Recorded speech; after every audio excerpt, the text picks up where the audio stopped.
하나님 우리에게 주신 말씀은 창세기 41장 37절에서 43절까지 말씀입니다. 창세기 41장 37절에서 43절까지 말씀 우리 한 절씩 교독합니다.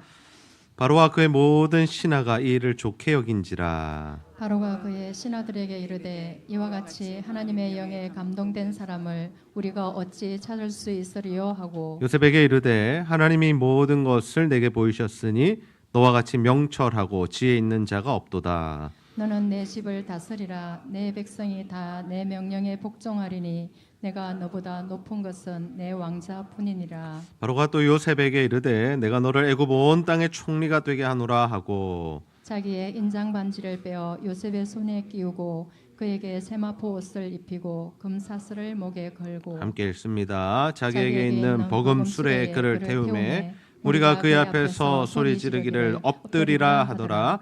바로가 그에게 애굽 전국을 총리로 다스리게 하였더라. 아멘. 네. 우리가 이번 주에는 하나님의 말씀으로 충만한 시간을 가졌습니다. 특별히 송구영 신예배 때부터 시작해서 신년 저녁 기도회까지 우리가 하나님 앞에서 말씀을 받았고 또 하나님께서 그 주시는 말씀을 붙들 수 있는 은혜의 시간을 가졌습니다. 여러분 우리가 연말 연초에 이렇게 하나님의 말씀을 듣는 일, 하나님의 말씀 앞에 서는 일에 힘쓰는 이유가 무엇일까요? 그냥 단순히 연말이니까 예배하자, 연초니까 예배하자라는 것이 아닙니다.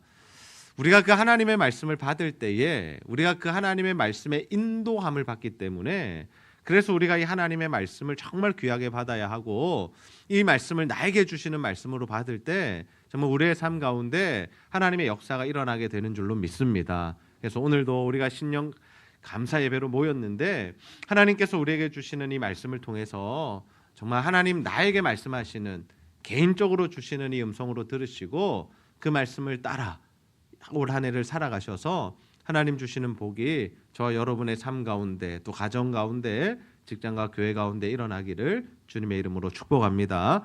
아브라함은 말씀을 따라감으로 어떤 복을 받았습니까? 복이 되는 그 복을 받았습니다. 그 자체가 복이 되는. 그래서 하나님께서 이 아브라함을 통해서 주신 복이 무엇이냐면 정말 복의 통로가 되어서 열방이 그를 통해서 복을 받게 하셨죠. 이삭은 어떤 복을 누렸습니까? 하나님을 신뢰했습니다. 전적으로 신뢰했습니다. 그래서 세상 사람들이 보기에는 좀 바보 같고 멍청한 그런 결정들도 했지만 하나님께서 어떻게 하셨죠? 따라다니면서 쫓아다니면서 그에게 우물이 터지게 하는 놀라운 기적의 역사들을 주셨죠. 저는 우리 성도님들이 이런 복 받았으면 좋겠습니다. 하나님의 말씀대로 사는데 정말 세상에서 볼 때는 저 사람 왜 저러나 바보 아닌가 싶은데 하나님 말씀대로 살았더니 하나님께서 여러분을 쫓아다니시면서 하나님 계속해서 은혜와 복을 부어주시는 그 복을 누리게 되시기를 소원합니다. 마지막으로 살펴본 인물이 누구였죠? 야곱이었죠. 야곱은 자신의 뜻대로 살았습니다. 자신의 지혜와 머리로 살았습니다. 근데 하나님은 어떻게 하셨습니까? 그도 사랑하셔서 찾아와 주시죠. 만나 주시죠. 만남에는 좀 아픔이 있었습니다. 허벅지 관절이 끊어지는, 환도뼈가 부러지는 그러한 아픔도 있었지만 그러나 결국 하나님께서 찾아오셔서 그를 변화시키셔서 이름을 주시고 이스라엘의 이름을 주시고 그를 통해 하셨던 일이 무엇입니까? 바로 열방을 축복하는 자. 움켜쥐는 인생을 살다가 손을 펴서 축복하는 삶을 살았다라는 거예요. 바로를 축복했고 자녀들을 축복했고 손주들을 축복했죠. 오늘 우리가 살펴볼 인물은 마지막 믿음의 조상입니다. 바로 요셉입니다. 하나님이 요셉에게는 어떤 복을 주셨을까요? 그리고 하나님께서 요셉에게 주신 복 우리에게는 어떻게 주실까요? 우리가 오늘 요셉을 살펴보기 원하는데요. 정말 이 요셉을 통해서 이 요셉의 말씀을 통해서 하나님 올해 우리에게 주시고자 하시는 그 복 반드시 받아 누리는 저 여러분 되시기를 주님의 이름으로 축복합니다. 야곱은 라헬과 레아라는 두 아내를 얻었습니다. 속아서 얻었죠. 라헬만을 원했는데 레아와 먼저 결혼하게 되었고 그 두 사람을 얻었고 그들의 몸종들까지 얻어서 12명의 아들을 낳습니다.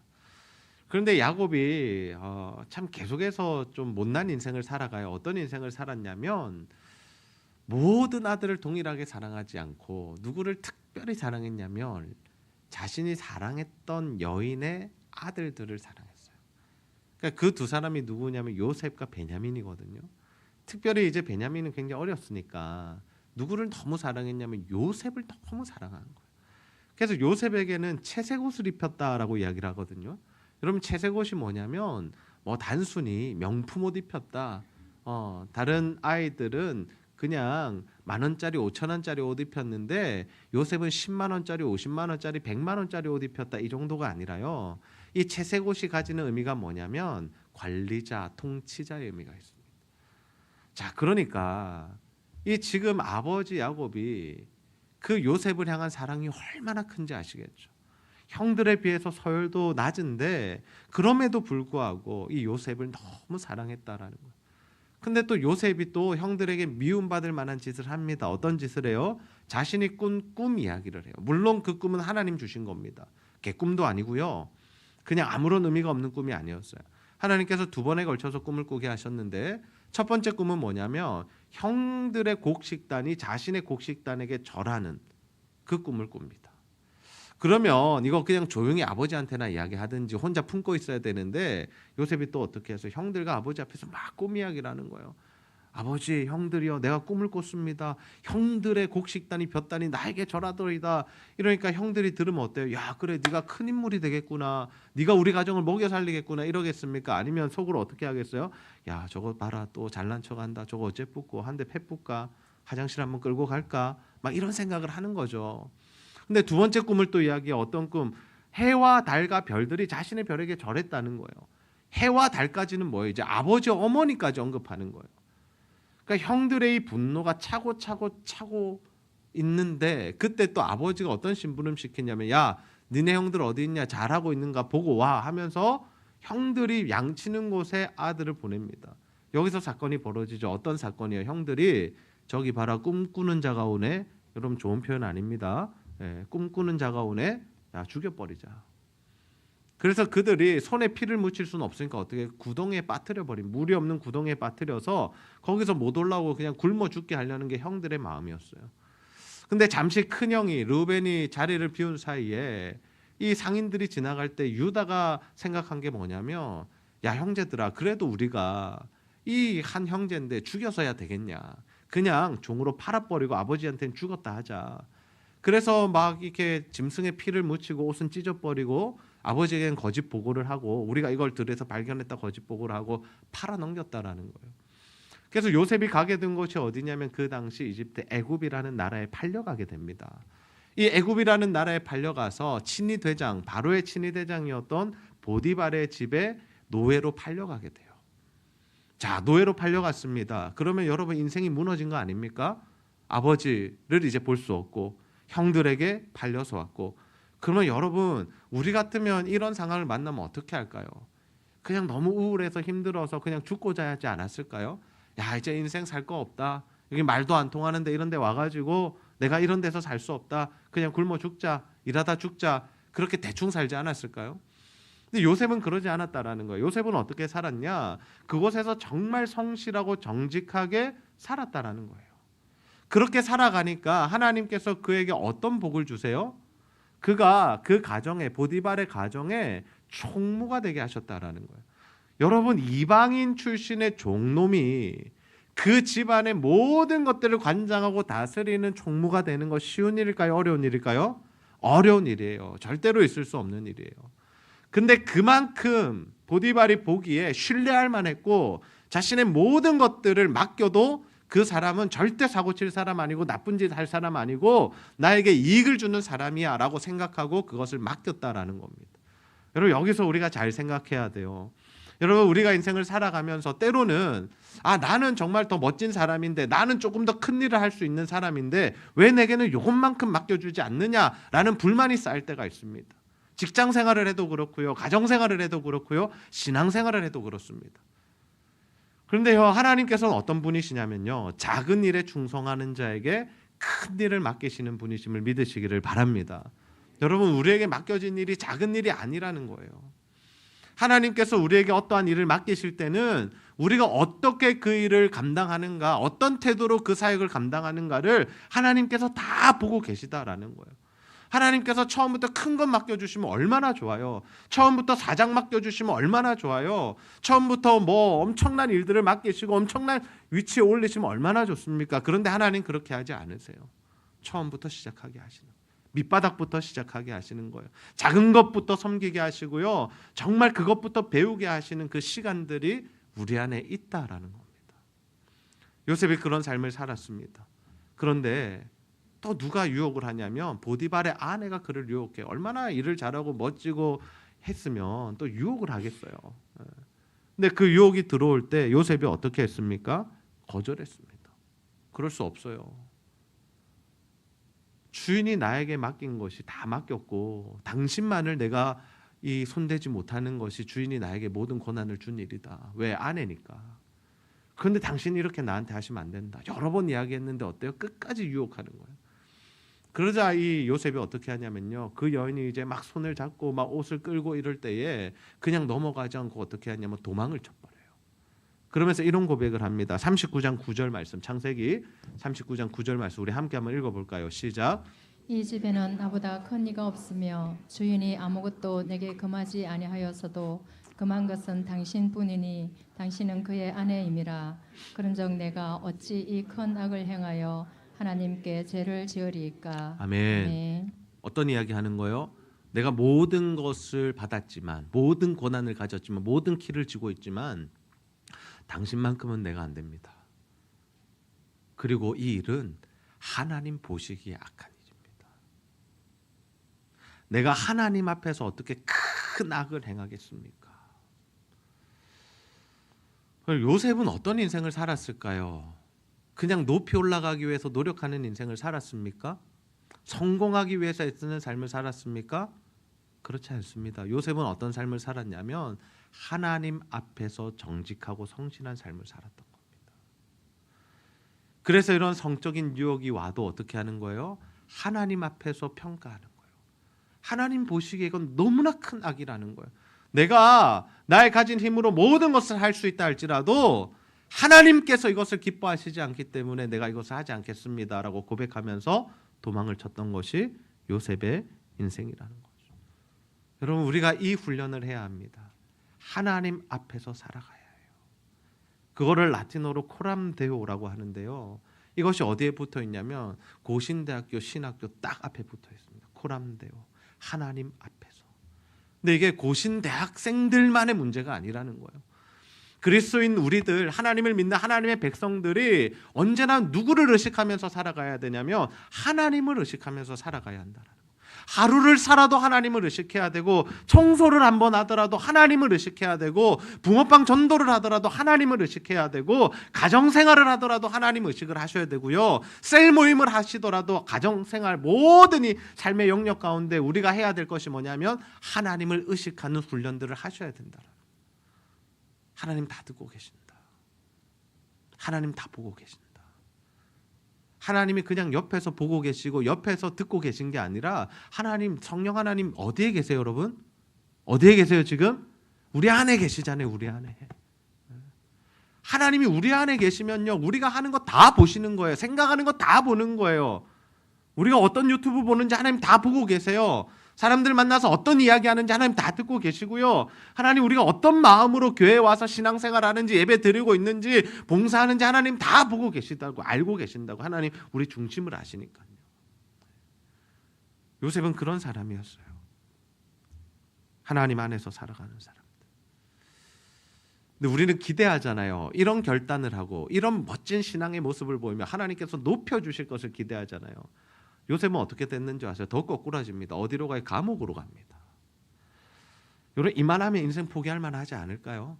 나 하나님 뜻대로 살았는데 이루어지는 게 없어. 하나님께 헌신했는데 더 아파졌어. 가난해졌어. 힘들어졌어. 내 인생 풀리지 않아. 내 자녀들은 왜 이럴까? 여러분, 그럴 때 하나님 앞에서 정말 하나님의 일들을 계속 지속하실 수 있는 그런 믿음이 있으십니까? 하나님이 열매를 즉각 주시면 얼마나 좋아요. 하나님께 헌신했더니 하나님 복으로 갚아주시고, 기도했더니 자녀들이 변화되고, 눈빛이 밝아지고, 눈빛이 선해지고, 직장 갔더니 사람들이 나한테 잘하기 시작하고, 적들이 다 사라지고, 승진하고 높아지고. 여러분, 그러면 얼마나 좋아요. 우리가 전도하는 곳곳마다 사람들이 예수 믿게 되고 주께로 돌아오고 그러면 여러분 얼마나 하나님 일할 맛이 나겠어요. 근데 하나님의 일을 하는데 그렇지 않을 때가 더 많잖아요.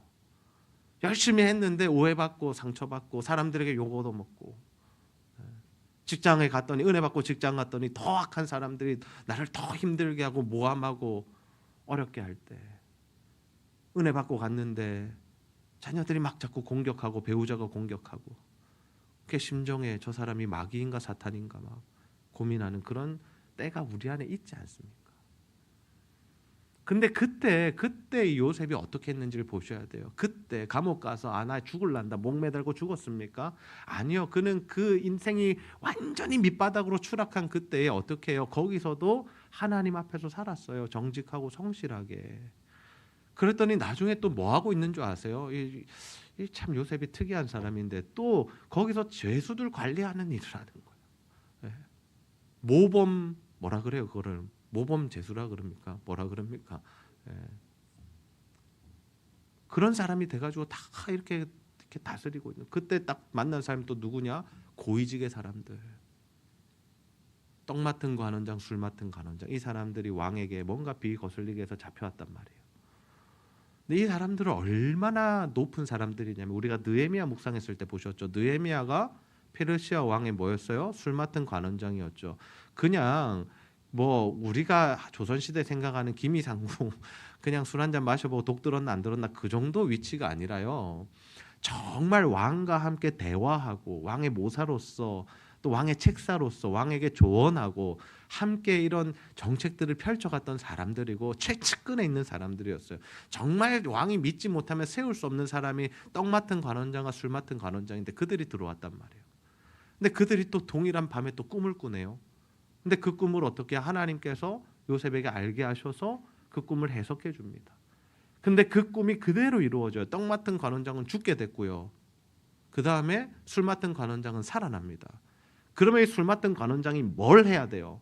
우리 생각에는 요셉을 사면시켜줘야죠. 왕이여, 내가 이런 일을 당했는데 왕께서 그때 힘들게 하셨을 때 제가 감옥 가서 요셉이라는 자 만났는데 이 사람의 꿈에 해석대로 내가 됐습니다.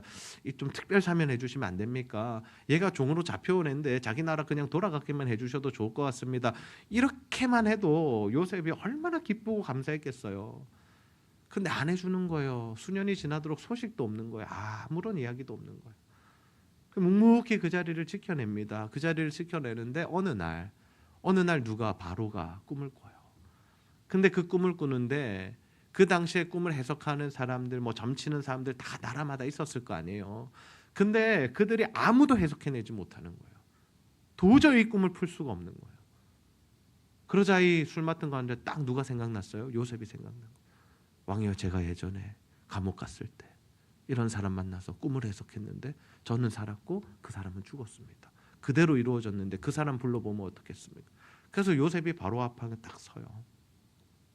근데 하나님께서 어떻게 하시냐면 하나님께서 그에게 꿈을 알려주세요. 바로가 꾼 꿈이 뭐였습니까? 엄청나게 살찐 소가 7마리가 나와서 풀을 뜯어먹고 그 위에 흉악하게 파리한 소들, 그러니까 빼짝 마른 소들이 7마리 나와가지고 이렇게 있는데 그게 어떤 의미였어요? 7년 동안은 엄청난 풍년이 임할 거고 7년 동안은 엄청난 흉년이 임할 거다라는 것을 하나님께서 미리 바로를 통해서 보여주신 것이죠. 그래서 요셉이 이것을 해석해 줍니다. 해석했더니 어떤 일이 일어나요? 오늘 우리가 읽었던 말씀이죠. 한번 볼까요? 창세기 41장 40절에서 41절 말씀 함께 읽겠습니다. 시작. 바로와 그의 모든 신하가 이 일을 좋게 아니요, 40절에서 41절. 너는 내 집을 다스리라. 내 백성이 다 내 명령에 복종하리니 내가 너보다 높은 것은 내 왕자뿐이니라. 바로가 또 요셉에게 이르되 내가 너를 애굽 온 땅의 총리가 되게 하노라 하고. 아멘. 아멘. 어떻게 해요? 총리로 세우시는 거예요. 갑자기 총리가 됐어요. 여러분 뭐 하다가 노예 생활하다가 또 어디 갔어요? 감옥 생활하다가 어디 갔어요? 총리가 된 거예요. 여러분 이런 케이스들이 있습니까? 역사 가운데 거의 없죠. 하나님이 뭐 하시는 거냐면요, 하나님께서 요셉을 이렇게 딱 잡으셔가지고 이렇게 쭉 올리시는 거예요. 어디로? 총리의 자리로. 하나님께서 그를 사용하셔야 되니까 하나님께서 그를 딱 붙들고 쫙 들어서 올리시는 겁니다. 이 말씀은요, 우리가 높아지기 위해서 노력해야 된다는 의미가 아닙니다. 이 말씀의 뜻은 무엇이냐면요, 우리가 하나님께 복을 받은 자이기 때문에 하나님 말씀대로 살아가고 하나님의 일들을 감당하며 하나님께서 필요하면 우리를 들어서 높이셔서 하나님의 일을 하게끔 하신다라는 거예요. 이것은 우리가 높아져야만 영광 돌릴 수 있다, 우리가 사회적으로 성공해야만, 사장이 되어야만, 직책이 있어야만, 그래야만 성공할 수 있다라는 것을 말씀하는 것이 절대로 아니라, 하나님께서 필요하면 하나님의 사람들, 곳곳에 있는 그 하나님의 사람들을 들어서 하나님의 일을 하시기 위해서 사용할 수 있다라는 것을 우리에게 보여주시는 것이죠. 왜요? 인간의 역사도 누가 주관하시니까요? 하나님이 주관하시니까. 인생의 왕들도 누가 다스리고 통치하세요? 하나님이 다스리고 통치하시니까. 그럼 요셉이 뭘 했습니까? 총리로 높아져서 했던 일을 우리가 보자고요. 첫 번째로 요셉이 했던 일은 뭐냐면요, 꿈을 해석하고 그 꿈을 대비하는 일을 합니다. 어떤 일을 했어요? 풍년 때 창고를 지어서 곡간을 만들어서 계속해서 비축하는 일을 하고요. 그 다음에 7년 흉년이 왔을 때 나눠줘서 사람들이 먹고 살고 굶어 죽지 않게 했다라는 거예요. 근데 첫 번째 대상이 누구였습니까? 바로 자신의 가족들이었습니다. 이 흉년이 졌을 때 누가 찾아와요? 요셉의 형들이 찾아오죠. 그리고 고개를 숙이죠. 곡식을 달라고. 요셉은 엄청나게 변해 있고 막 엄청나게 화려한 옷을 입고 높아져 있으니까 형들은 못 알아봤지만 요셉은 알아보죠, 형들인 것을. 그때 뭐가 이루어지는 겁니까? 꿈이 이루어지는 겁니다. 하나님이 주신 꿈이 이렇게 이루어지는 겁니다.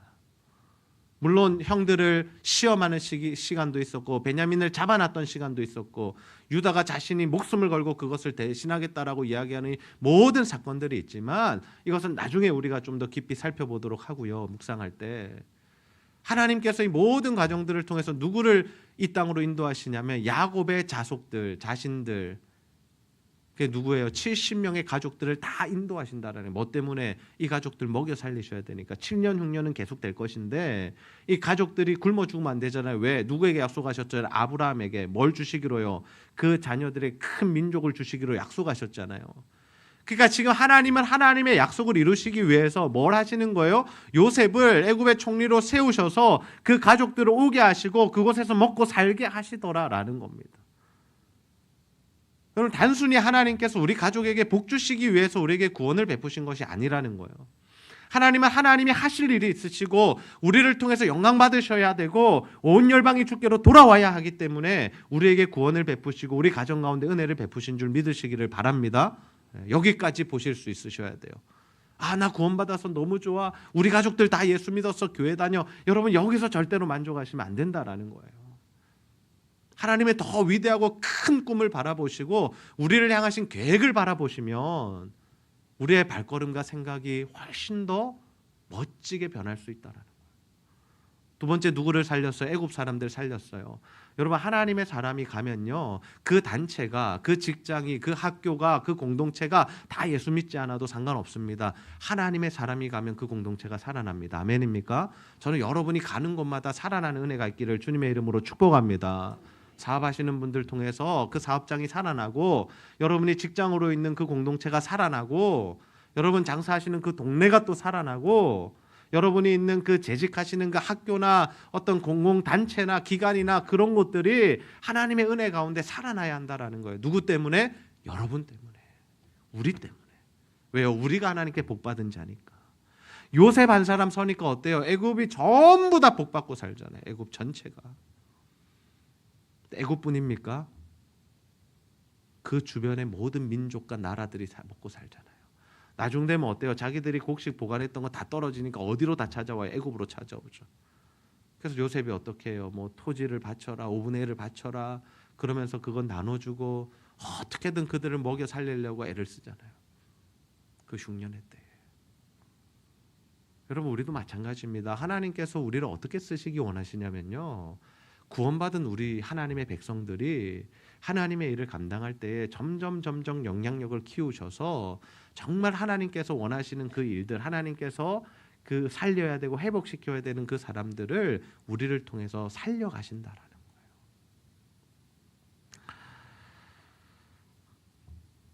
저희 교회가 그런 사명을 감당하고 있어서 참 감사해요. 하나님은 하나님의 일을 감당하는 자들에게 뭘 부어주시냐면 은혜를 부어주시는데, 우리 교회 가운데 사람들을 보내시고 재정을 부으시고, 그리고 하나님의 사람들을 연결시키셔서 하나님의 일들을 하게 하시죠. 이번 성탄절에 우리가 선교사님들에게 선교비를 보내드렸어요. 왜요? 성탄절 사역하셔야 되니까. 어느 선교지나 성탄절 부활절에는 사역을 많이 하시잖아요. 식사라도 간식이라도 선물이라도 준비해야 되니까 그렇게 우리가 후원금을 보내드렸습니다. 사진들이 와요. 보고서들이 와요. 감사하다는 이야기들이 들려와요. 사람들에게 선물했습니다. 식사를 대접했습니다. 복음을 전했습니다. 어떤 두 가정을 돌보고 섬겼습니다. 사역단체는 간사님들과 함께 식사를 했습니다. 우리가 또 이번에 성탄절 감사헌금은 아직 연약한 교회들에게는 흘려보내지 않았고 우리 형제 순회전도단에게 먼저 흘려보냈어요. 붕어빵 전도를 다 하시는 교회들이기 때문에 그 재료들을 40kg씩 믹스 40kg, 팥 40kg씩 보내드렸는데 목사님들이 감사하다고 문자도 오고 전화도 오면서 하셨던 말씀이 뭐냐면 제자들 교회 참 감사합니다. 성도들에게 감사하다고 인사해 주세요. 그렇게 말씀하시더라고요. 하나님께서 지금 그 일을 하고 계신 거예요. 하나님께서 우리 교회를 통해서 지금 연결되어져 있는 목회자들을 살리고 선교사들을 회복시키고 또 선교지마다 힘있게 사역할 수 있게 하고 선교단체들이 또 힘있게 사역하게 하고 캠퍼스가 부흥되고 연약한 교회들이 힘을 얻고 격려받는 그 일들을 지금 하나님께서 하고 계신 거죠. 여러분, 저는 우리 제자들 교회가 계속해서 이 하나님의 일들을 감당함으로 지경이 넓혀지고 하나님께 더욱더 붙들려 쓰임받는 교회가 되기를 주님의 이름으로 축복합니다. 하나님 말씀하셨잖아요. 주는 자가 복되다고. 우리가 흘려보낼 때 하나님께서 더 큰 은혜를 부어주신다라는, 하나님은 그렇게 일하시는 분이십니다. 저는 여러분의 삶에도 그런 역사들이 일어나기를 원해요. 교회가 하는 사역들에 우리가 다 동참되어서 함께 사역하고 있지만 또 여러분의 삶의 어떤 영역이나 또 여러분의 일터나 여러분의 가정과 직장과 사업터들이 다 있으실 거 아닙니까? 여러분을 통해서 정말 한 영혼 한 영혼이 살아나기를 소원합니다. 그래서 우리가 높아져서 더 진급해서 더 많은 일들을 확장해서 하나님께 영광 올려드리겠다. 물론 그렇게 쓰임받는 분들도 계시지만 결국 이 요셉이 받아 누린 복은 무엇이냐면요, 우리의 영향력이 커지는 거예요. 여러분, 우리가 뭐 나라를 대상으로 사역을 하게 하시면 하겠지만 하나님 뭐부터 하신다 그랬어요? 주변의 사람들, 가족들, 우리 직장에 있는 동료들, 한 사람 한 사람씩 늘려가시는 겁니다. 하나님께서. 여러분의 그 영향력을 조금씩 키워가실 겁니다. 그래서 2026년 우리에게 주신 말씀이 무엇입니까? 에베소서 4장 13절 말씀 한번 보시죠. 주께서 우리에게, 하나님께서 원하시는 게 뭐냐면 우리가 다 하나님의 아들을 믿는 것과 아는 일에 하나가 되어 온전한 사람을 이루어 그리스도의 장성한 분량이 충만한 데까지 이르리니. 주님이 하셨던 그 사역들을 우리를 통해서 하시고 싶으신 게 우리 하나님의 마음인 줄 믿으시기를 바랍니다. 주님 말씀하셨잖아요. 내가 했던 일보다 너희가 더 큰 일을 할 거야. 우리가 더 위대하고 우리가 더 능력 있고 우리가 뭐 더 홀리하다 그런 게 아니라 시대마다 하나님은 하나님의 사람들을 세우셔서 하나님의 일을 하게 하신다라는 겁니다. 오늘에게 야곱의 말씀 또 요셉의 말씀을 주셨습니다. 저는 우리 모든 성도님들 한 해 동안 살아가시면서 이 요셉의 복을 받으셔서 점점 더 주 안에서 성장하시고 자라나시고 또 성령으로 충만하시고 주님 주시는 그 훈련을 받으셔서 한 사람 한 사람 또 지경이 넓혀지고 사역의 지경이 넓혀지고 한 영혼 한 영혼을 주께로 인도하는 그런 복된 삶을 살아가는 저와 여러분 다 되시기를 주님의 이름으로 축복합니다. 우리 시간 비준비하시니라는 찬양 부르고 말씀 붙들고 기도하도록 하겠습니다.